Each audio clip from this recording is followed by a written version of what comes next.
Hello guys, আসসালামু আলাইকুম। তোমরা সবাই কেমন আছো? দেখো আমি কি রান্না করতেছি। শুটকি মাছের ভর্তা দুপুরে রান্না করতে আমি দিয়ে দিন আলুর তরকারি। আমার বরের খাওয়া হয়নি, ওর পছন্দের শুটকি ভর্তা করব।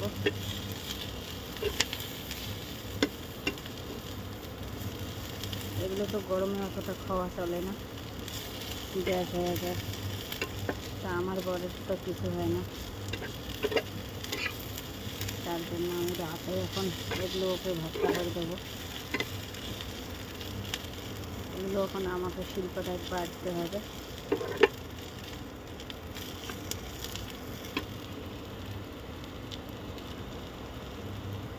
আমি একা ভিডিও বানাই, খুব কষ্ট করি। ভিডিও তোমার যদি ভালো লাগে লাইক শেয়ার কমেন্ট করে দিও।